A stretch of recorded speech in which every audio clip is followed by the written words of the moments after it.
सीमा कुमारी श्यामू की पत्नी वह काफी गरीब औरत थी। वह अपने बेटे विकास और पति श्यामू के साथ रहती थी। सीमा काफी दयालु स्वभाव की महिला थी। वह हमेशा ईमानदारी की राह पर चलती, बिल्कुल अपने पति श्यामू की तरह।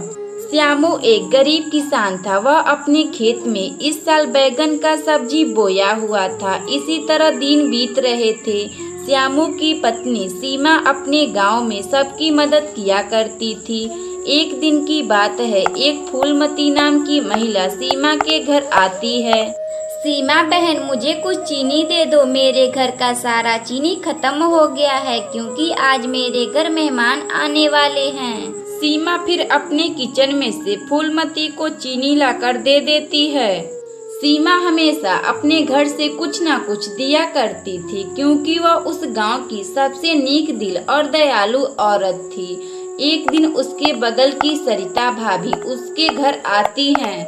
सीमा, मुझे 100 रुपये उधार दे दो। मेरे बच्चे का स्कूल का फीस भरना है। बिना फीस के वह स्कूल जाने का नाम नहीं ले रहा। सीमा फिर अपने घर में से 100 रुपये लाकर सरिता भाभी को दे देती है। सीमा बहन, तुम्हारा बहुत बहुत धन्यवाद जो तुम मेरी इस दुख की घड़ी में तुमने मेरी मदद की हो।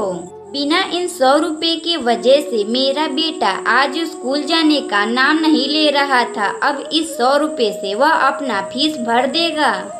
अरे सरिता भाभी, इसमें धन्यवाद की क्या बात है, यह तो मेरा फर्ज बनता है।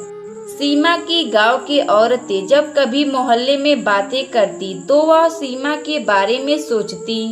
सरिता बहन, सीमा कितना अच्छा और दयालु स्वभाव की महिला है। वह अपने घर से किसी भी आदमी या औरत को अपने घर से खाली हाथ नहीं जाने देती।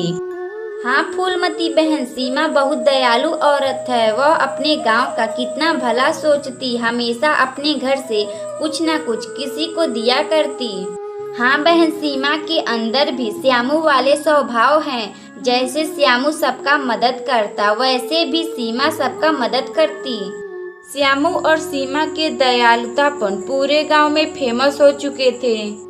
एक दिन श्यामू अपनी पत्नी सीमा से बोलता है, सीमा, अब मैं खेत जा रहा हूँ। अब हमारे सभी बैगने काफी बड़े हो चुके हैं। अब उन बैगनों को तोड़कर मैं मंडी में बेचने जाऊंगा।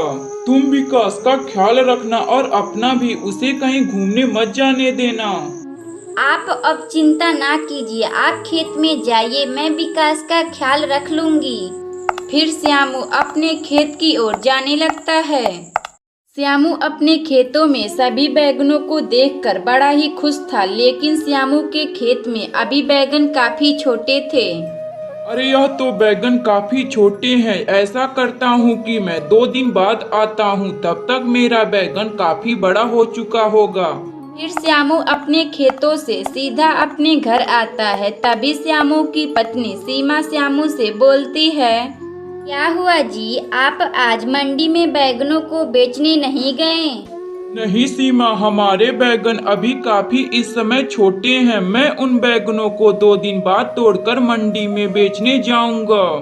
मगर श्यामू का इस खुशी को भगवान को देखा नहीं गया। तभी अचानक काफी जोरों से बारिश शुरू हो जाती है। बारिश होने की वजह से श्यामू का सभी बैगनों का फसल बर्बाद हो जाता है। अगली सुबह श्यामू, सीमा, कुछ खाने को है तो दो, मुझे बहुत जोरों की भूख लगी है। तभी अचानक एक गरीब औरत सीमा के घर आती है। वह औरत काफी भूखी थी। वह 5 दिनों से अन्न का एक दाना भी नहीं खाई थी। सीमा, मुझे कुछ खाने को दे दो, मुझे बहुत जोरों की भूख लगी है। अरे सीमा, देखो दरवाजे पर कोई खाना मांग रहा है। तुम जाओ उसे कुछ खाने को दे आओ। अजी, हमारे पास केवल आज का ही खाना बचा हुआ है, मगर हम उन्हें दे देंगे तो हम लोग आज क्या खाएंगे? नहीं सीमा, वह औरत बहुत दिनों से भूखी है। हमसे ज्यादा इस खाने को उस औरत को जरूरी है। फिर सीमा सभी खाने को अपने घर से उस गरीब औरत को दे देती है। ये लो बहन जी, यह खाना आप खा लीजिए, आपको बहुत जोरों की भूख लगी होगी।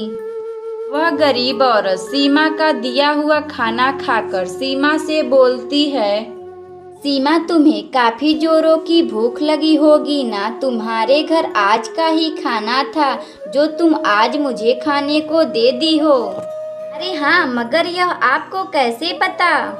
सीमा, मैं एक देवी हूँ, मैं तुम्हारा परीक्षा ले रही थी। सीमा, यह लो तुम एक जादुई चूल्हा, इससे तुम कोई भी खाना मांग सकती हो।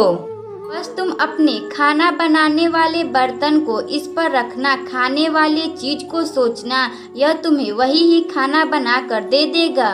फिर सीमा उस जादुई चूल्हे को लेकर अपने किचन में आती है। वह सबसे पहले दाल बनाने का सोचती है। फिर सीमा को इतना सोचते ही अचानक उस जादुई चूल्हे पर से दाल बन जाता है। फिर सीमा उस जादुई चूल्हे में जो चीज बनाना सोचती वही चीज उसमें बन जाता। वह लालमोहन, मिठाइयाँ, जलेबियाँ खाने के लिए दाल चावल जैसे बहुत से चीजों को बनाती है। फिर सीमा सभी खाने को निकाल कर अपने पति श्यामू और बेटे विकास को खाने के लिए दे देती है। वह लोग उस चूल्हे का खाना खाकर सीमा से बोलते हैं, माँ, यह कितना स्वादिष्ट खाना है। यह खाना आप कहाँ से बनाई हैं?